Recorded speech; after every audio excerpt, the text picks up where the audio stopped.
Happy Tuesday, everybody. Welcome to Daily Distinction. Glad that you are watching today on Facebook and YouTube and Twitter and the replay on LinkedIn and live. Hi, David. Good to see you and watching on Instagram today. Glad that you are here. Glad that you're watching. Thank you for taking time to be here. And got an interesting topic I want to talk about today. And it's one of the hardest lessons that I've ever had to learn in business. And we're going to talk about that in just a minute. And it's something that I think is important to talk about. And I think it's important to share. So that's the topic today. One of the hardest lessons I ever had to learn in business is what we're going to be talking about today. Good to see everybody here. Charles, great to see you from Memory Gardens in Concord, California. So hope everything is good with you. Curtis, always great to see you wherever you are as you're out traveling around. Hi, David, and hi, Ann on Tuesday. Did I say Tuesday? I hope I said Tuesday. This is Tuesday. I do know that. Hey, Pam, happy Tuesday to you too. I hope things are good with you in Fishers. Hope everything is going great back home. So always great to see you. So, hey, a reminder as we're kicking off here today about tomorrow morning's live webinar. Larry Winget, Randy Pennington, and I are going to be live tomorrow. We already have well over 100 people signed up for the webinar. We would love to have you there. It is how to be more profitable in a changing marketplace. We have 10 specific strategies of what it takes to be more profitable in this incredibly changing marketplace. And if you are on Facebook or Twitter or LinkedIn, I'm posting the link here about what does it take to enroll. It's going to be on YouTube as well. Sorry, I can't do it for Instagram, but I did make a post earlier that you can find if you look at my personal page that will have the link. But I'd love to have you there because we're going to have 10 very specific strategies of what you can do in this time of change and in this time of pandemic to be more profitable. So that is tomorrow. Hope to see you there. Also, the reminder about the Ultimate Business Summit coming up August 13th and 14th. And I can't emphasize enough, this is the last time we're going to do this. And by the way, this is not like the Share Farewell Tour where there's going to be 57 more of these farewell business summits. Not doing that. We basically said years ago we're going to do about five of these, and then we were going to move on individually to our respective things. This is the last time we're going to do it. It's the first time it's going to be virtual, and I think it's going to be our best one because we've got other folks like Mark Sanborn that wrote the million-selling book, The Fred Factor, Joe Calloway that wrote the book, Keep It Simple, that you see in everywhere. Simon Bailey, who was an executive with Disney, is going to talk about leadership and the Disney experience. Lisa Ford, that created the biggest selling customer service training video of all time, is going to be there. It's just an incredible program on August 13th and 14th. It's virtual.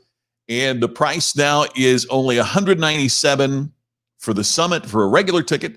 For the VIP ticket, and you got to have the VIP ticket to hear Simon Bailey, but it also has all these other features that you'll find at ultimatebusinesssummit.com.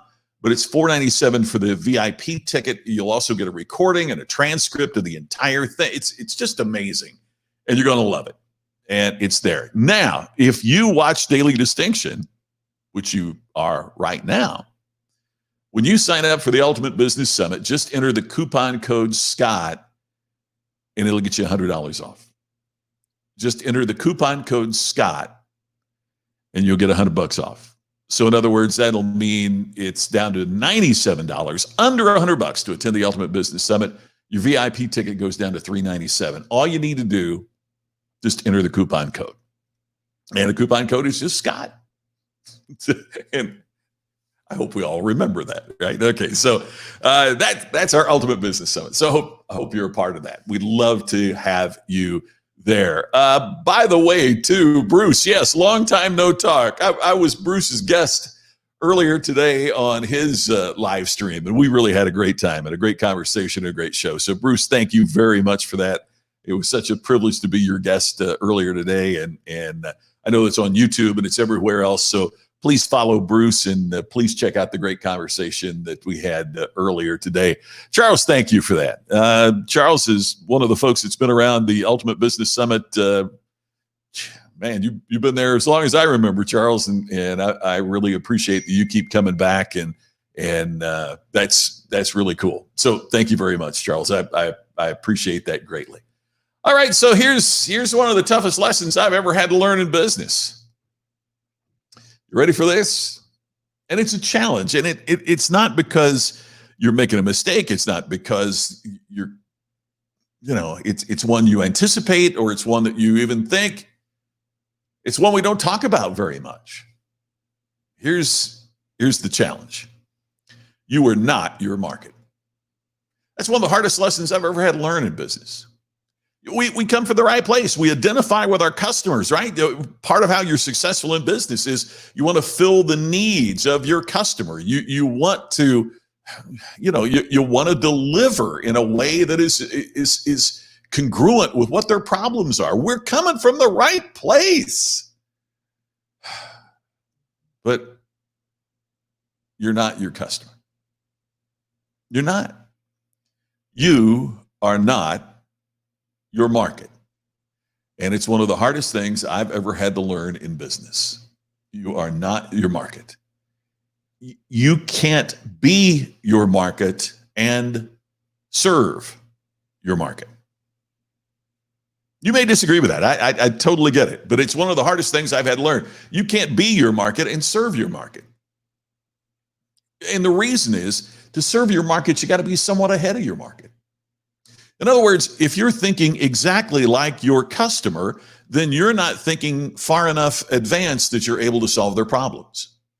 If you are thinking exactly like your market, you can't anticipate what your market needs and bring them the solutions that will make you distinctive and make them a thrilled customer. You are not your market. You can't be your market and serve your market at the same time. So how do we bridge this gap? How do we get to the point that we can anticipate our market needs, yet at the same time continue to learn what they need, yet be thinking ahead of them and serve them? It's a real conundrum. It's a real challenge for all of us that sincerely want to help those in the marketplace. And I think you've got to think like a beginner. You have to think like a beginner. I realize that sounds counterintuitive. When I'm saying that you can't be your market and serve your market because you have to be at a place a little bit farther ahead of them, right, to be able to serve them, right? If somebody is coming to you to buy a car, they're hoping that you know more about cars than they do, at least your particular cars that you're selling. If someone comes to you for accounting services, you better know more as a CPA than they do about accounting. I don't want a financial advisor that knows less about investing than I do. People pay for a higher level of expertise. Therefore, you're not your market. And we have to think ahead of our market. But we can't think so far ahead of our market that we outpace them and become irrelevant. We see this in technology sometimes. I remember, I've talked here before about what a big fan I am of Apple. But I have been forever, right? I mean, I'm old enough that I had the Power Books, and I would show up to give a speech and I'd have a Power Book, and people would say, "Why didn't you bring a real computer?" I can't describe the thrill that I had when I would go through an airport and you'd start seeing people with MacBooks and you'd start seeing people carrying Apple laptops, because I'd done it for so long, and literally on flights had seatmates say, "Why in the world do you have that?" Apple's going out of business before too long. So many people would say, Apple's done. They're going out of business, right? Oh, do I wish I would have bought the stock when people said that, right? But I mean, the thing is, I remember buying an Apple Newton, and that was the PDA, right? The personal device that, and you could write, but the idea was so great. It was so far ahead of the market. In fact, it was so far ahead that the computing power hadn't been developed yet. So the handwriting recognition was nearly what it is today. No, voice recognition didn't exist, right? The idea was so far ahead of the market that the device itself, while cool, is practically useless. That's what happens when you think so far ahead. So what I'm suggesting to you is we have to just pull ourselves back sometimes and think like a beginner. Now, there's many reasons that this is important, but one of them is this: beginners have a great capacity for learning. Beginners tend to be more open-minded. Isn't that what we want to be? Don't we want to be a little more open-minded about how we can serve our customers? They're open-minded to new ideas and new concepts. Beginners seldom say, well, we've always done it that way before. I mean, think about the times in your business, particularly, if you work for a company, particularly think, who are the people who are saying we've never done it that way before? It's never the new people. It's always the people that's been around forever that say, we've never done it that way before. Somebody new never says that. And so beginners are open to new ways of doing things and new concepts, new ideas. And that's what we want. That's what we're looking for in our approach. This is a line, and I couldn't find exactly where the quote is from, but it is a well-regarded quote in the practice of Zen, or in Zen Buddhism. And that is that in the beginner's mind, there are many possibilities. In the expert's mind, there are few. And so a lot of it talks about the importance of the beginner's mind. Because in the beginner's mind, we are open to many ways of solving problems and many ways of going about things. But isn't it interesting that sometimes our expertise limits our perspective? And we got to fight that. That's one of the toughest lessons I've learned in business. Hey, Jeffrey, I was watching your live stream a little bit yesterday. A powerful distinction. Yeah, John Wooden talked about that. You bet. John Wooden from Martinsville, Indiana. I have to put that plug in there. When I met John Wooden, I was giving a speech, and John Wooden was the other speaker.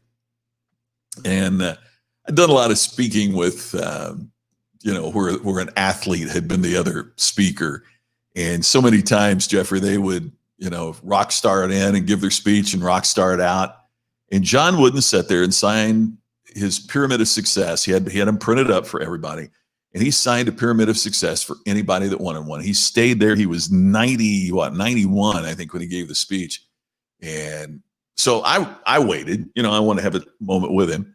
And I said, Coach Wooden, I just wanted to say hello. I was the other speaker. And he said, oh, yes, I was backstage. I listened to your speech. And the people told me that, he even told people to be quiet because he wanted to focus on what the speaker was saying. And I thought that was so amazing because, I see that happen so many times that speakers sometimes don't give the other speakers the respect of attention backstage. And that was amazing to me that he did that. But anyway, so I mentioned Martinsville. I grew up in Southern Indiana and had friends in Martinsville. He said, oh, what families? And I mentioned the Telfer family. And he went, oh my gosh, I went to school with, and he started this whole conversation. And he was so proud to be from Martinsville, and so many great stories about Purdue and where he went to college and all that. He was just such an amazing man. But the humility that he exhibited is something I've never forgotten. Just unbelievable.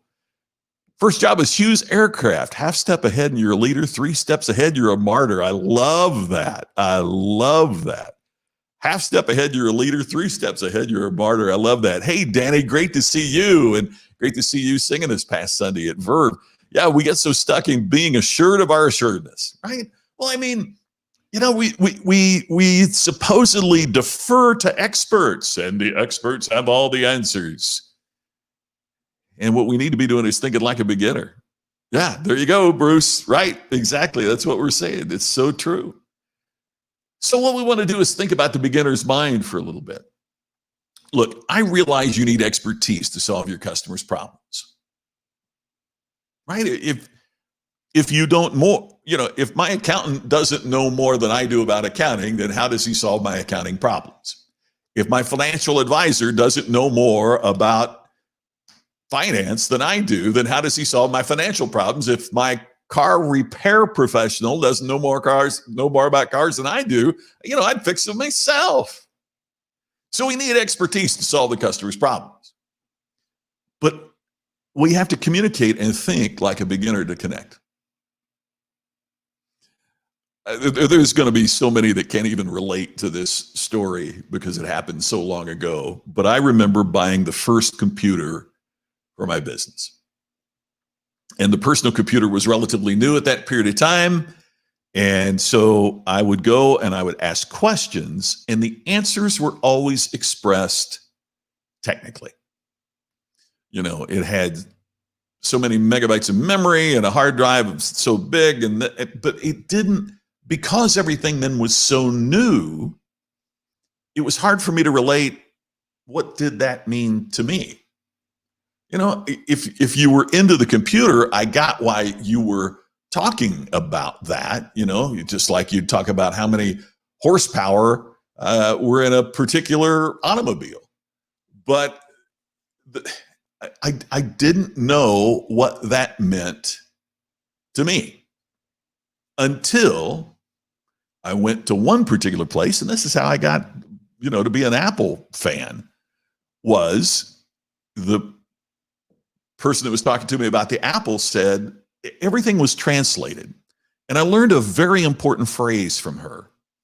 And the phrase is, this means that. Here's a feature. This means that, and then would describe it, what it meant to me. So that bridge phrase, that connecting phrase between our expertise, this means that, to there. So in other words, when my mechanic says you have a broken whatever, right? You got a broken condenser. This means that when we repair it, your air conditioning will work again. Okay, that's what I want. Condenser I may not know about, but air conditioning working, that's something I want, right? So that's a very important phrase for us. This means that, because it connects our expertise to the beginner's mind. So we need expertise to solve the problems of our customer. But as we communicate with them, we have to think like a beginner to connect. Charles, great point. He was just so humble and so classy. And I see why the players who played for him, Bill Walton comes to mind, continued to have such incredible respect and dedication and commitment to him. He was just spectacular. Hey, here's a quote I like from Jeff Bezos. Jeff Bezos said, from early on in Amazon's life, we knew we wanted to create a culture of builders. And if you think about the progression of Amazon from books to have you seen the book? The book, it's a great book. It's called The Everything Store. Because Amazon has everything, but it started with books. So how did you go from books to everything? They created a culture of builders. And how did they create a culture of builders? They have the beginner's mind. Notice what he says here. Even when they're experts, they're fresh with the beginner's mind. I think that's an important thing. Even when they're experts, the culture is we have a beginner's mind. Is it any wonder that Amazon is where they are? Oh, Kit, I could not agree with you more. I hate it when experts say, oh, this is easy. And I'm not even, Kit, if I can piggyback, I wouldn't even reserve that for computer internet experts. It might be about a financial problem. It might be about a car repair problem. It might be about anything. Oh, this is easy. If it was easy, I wouldn't be looking for your help. I mean, if it was that easy, I'd fix it myself. But explain it in real terms that I can understand. Danny, we connect with people on their problems or how we understand their problems and have the solution. Yeah, exactly. So true. So I posted on Facebook on my personal page, and interesting. I've gotten some comment on that, but I've had several people contact me personally about a post I made about something I just read about for the first time yesterday, which is the Dunning-Kruger effect. Have you read about that? The Dunning-Kruger effect is, and the irony is not lost on me about how I'm trying to explain something when I've only studied it for a day, because the effect is when people mistakenly think they're experts. So in other words, we have elevated expertise to the point that people who aren't experts want to assume they are. Now, I'm not talking about this in a political way. I'm not trying to talk about this in a, in a current events way, but it absolutely astounds me. You've seen the situation about, it's been posted about so much about how people presume they're experts because they read something about it on Wikipedia or Facebook, right? And that effect, though, the Dunning-Kruger effect, the presumption of expertise about things that we're really not an expert about, goes in part to what we're talking about today, that it's so difficult to maintain beginner's mind. In part because it's difficult to begin with. To solve problems of our customers, we have to think beyond them. So then you are not your market. You're thinking it. But the other thing is, everybody wants to be an expert, even if they haven't paid the price to get there, even if they don't accurately view themselves. One of the things that I'm finding right now on social media that is horrifying to me is the lack of self-awareness by some people. Just the lack of getting it. It seems like that is just not there the way that it should be. That's exactly, Danny. It's crazy. But it's not just in social media. When they were studying this, the professors that came up with this effect found out that 42% of software engineers rated their skills in the top 5%. Think about that for a minute, right? 42% said they were in the top 5%. You can't, only 5% could be in the top 5%. It means that 37% of them are and that's not 30, I mean, it's 37% of all engineers are misguided in terms of their ability to evaluate their own skills. It's stunning. It's jaw-dropping how inaccurate we are many times in judging our own level of performance and our own level of expertise. It's remarkable. It's stunning. It's tragic, maybe. It's crazy. Interestingly enough, too, it said, I'm looking for the exact number here. Cornell undergraduate students took a 20-item grammar test. After completing the test, the students estimated how their ability to identify grammatically correct standard English compared with others. Those who scored in the 10th percentile, in other words, they only scored higher than 10% of they were in the bottom 90%. They're in the bottom, right? They're in the bottom 10%. 90% scored higher than they did. They're in the bottom 10%. You know where they ranked themselves? 67%. In other words, they said only 33% of the people scored higher than we did. In fact, 90% scored higher than they did. They were so unaware of where they fit in. The faculty at the University of Nebraska, they ask, would you rate yourself in the top 25% of faculty? Are you one of the top 25% of people on this faculty in terms of how you would be rated as a faculty member by students? 68% ranked themselves in the top 25%. 68% said we're in the top 25%. 90% of the faculty rated themselves above average. You can't have 90% above average, obviously. Get it? So it's stunning how we overestimate our wisdom and expertise and future. Yeah, Shelley, it's scary. Yeah, Randall, that's another thing I pointed out. 80% of people said they're above average drivers. Curtis, I love this line.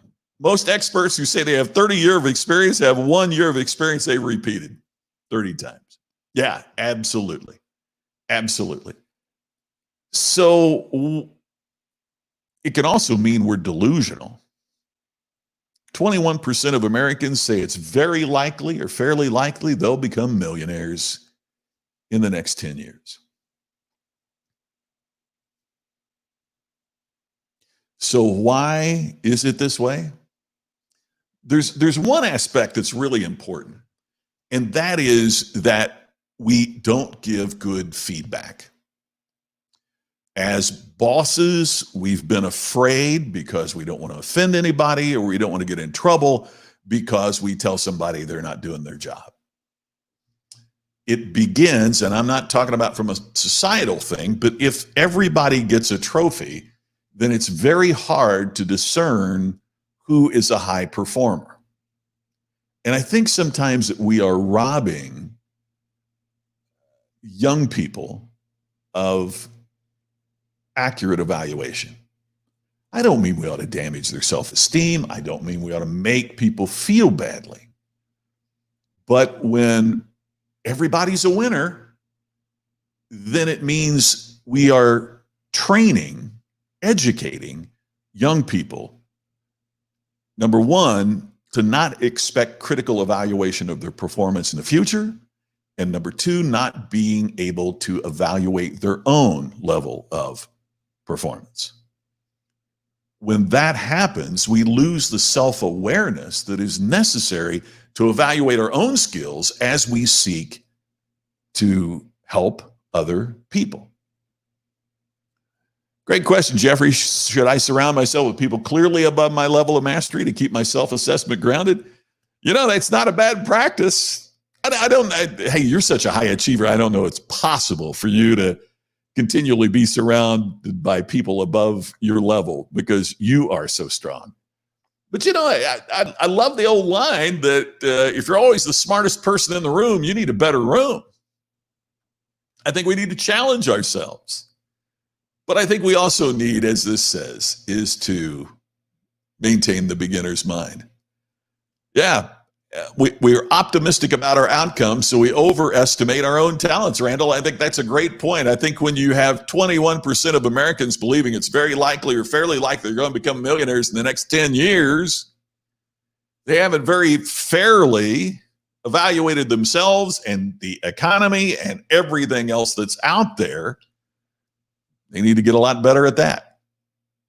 So the main point of all this is to highlight one of the toughest lessons I ever had to learn in business, which is simply you are not your market. You are not your market. You might have formerly been your market, and now you're trying to serve that market that you left, but you can't be your market and serve your market.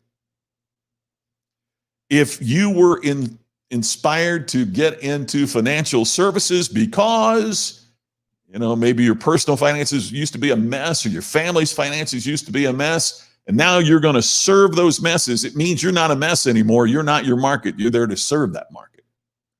And to serve them, you have to be somewhat ahead of them. But if you think too far ahead of them, as was said by folks, you become a martyr. You're out there too far. Think like a beginner.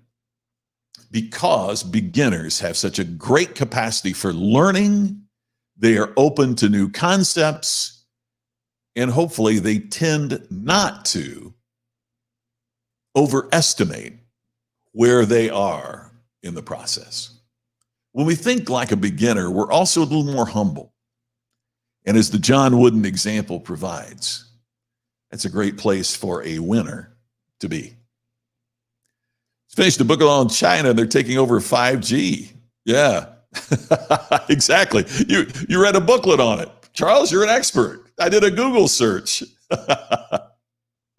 Yep, somebody's always better. It doesn't matter. It doesn't matter who you are. Doesn't matter. I know. It's always something. Thanks, Danny. I appreciate that. Hey, just a reminder before we go again is that the Ultimate Business Summit's coming up August 13th and 14th. Just go to ultimatebusinesssummit.com for all the information. It's $197 for the event, or if you want the VIP, which means an evening event the night before and a special lunch, and you get the recording of the entire program, the transcripts, and everything, then all kinds of cool stuff. You'll see it online with a VIP ticket. But if you sign up, because you're watching Daily Distinction, all you got to do is enter the coupon code Scott, and you get $100 off. So in other words, your regular registration goes down to under $100. It's $97. Your VIP registration goes down to $397. Just enter the coupon code Scott. By the way, if you haven't signed up yet, come join us tomorrow morning, 9 a.m. Pacific or noon Eastern. Larry Winget, Randy Pennington, and I doing a program on how to be more profitable in a changing market. We have 10 specific tactics, 10 specific things that you can do that will help you earn more as we are going crazy in this marketplace. There you go. Sometimes the new generations think differently. Yeah, I know. Danny, one of the things I've talked about is having a reverse mentor. You know, mentors have typically meant somebody older than you that shows you the ropes. I have two younger mentors, and they mentor me on what's going on now in the world and how I can stay relevant and how I can stay engaged with all of that. Hey, Jeffrey, thank you very much. I appreciate that from the bottom of my heart. I'm grateful that you would spend time here, and I'm grateful for everybody that takes time to take a look at what we're doing here on Daily Distinction. And I look forward to checking in with you. Hope to see you at the webinar tomorrow morning. I look forward to seeing you at Daily Distinction tomorrow at the same time. Thanks for watching. See you tomorrow.